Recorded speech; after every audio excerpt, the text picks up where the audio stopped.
Dieu le Père dit, dans la majestueuse manifestation du Sinaï, j'ai dit à mon serviteur, à l'intention des humains, de tous les humains, les règles à observer pour mériter ma bénédiction.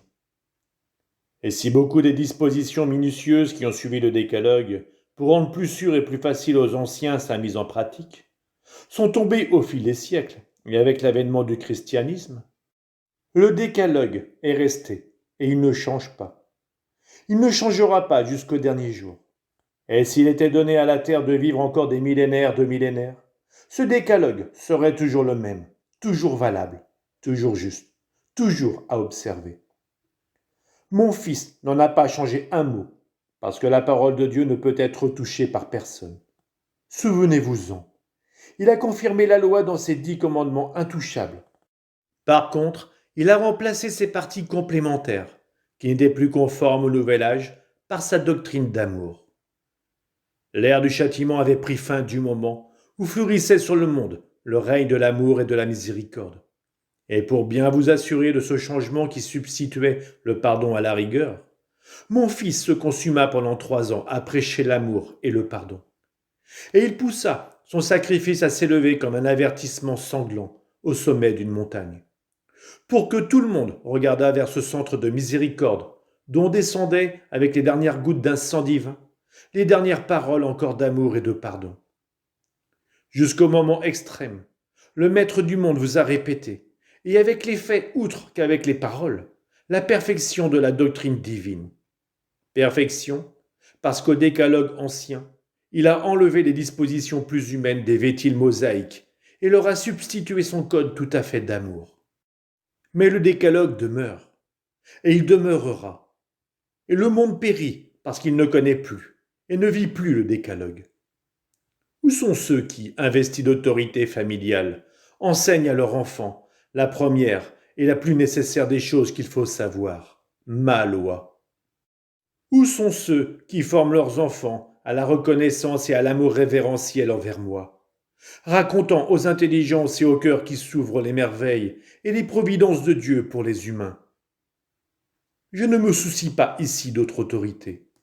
Je parle de la première autorité, celle des parents, responsables de l'avenir de leurs enfants, et par conséquent des nations. Car si les autorités du pouvoir qui vous gouvernent devaient faire face, dans tout le monde chrétien, à un nombre infini d'autorités familiales, adhérant fermement au respect de Dieu et à l'enseignement de Dieu, et des choses de Dieu, elles se limiteraient dans leurs excès, qui non seulement profanent les jeunes générations, mais les préparent à la terre des jours de plus en plus terribles, puisque de jeunes corrompus et athées ne peuvent n'être que des délinquants. Qu'il s'agisse de délinquance individuelle ou sociale, c'est toujours la délinquance qui pousse au crime, au vol, à l'abus de pouvoir, à la trahison, à la révolte et à toutes les infamies qui font de la terre un enfer anticipé, et des humains des démons cruels les uns envers les autres. Vous rêvez à des jours meilleurs. Mais, et je vous répète des mots vieux de milliers d'années, et pourtant toujours nouveaux, qui vous donnera un tel esprit pour me craindre et observer mes commandements, afin que vous et vos enfants soyez heureux pour l'éternité? Comment pourrez-vous l'être si vous ne connaissez plus mes commandements? Que donnez-vous à votre esprit pour qu'il vive? Et s'il est mort par manque de nourriture et de respiration, obligé de mourir sans la parole de Dieu, et de respirer l'air rendu méphitique par vos péchés, comment pouvez-vous avoir l'esprit que je vous demande d'avoir? Vous êtes dans un cercle fermé, un cercle d'horreur qui vous étrangle. Vous pouvez le briser seulement avec la croix et l'Évangile.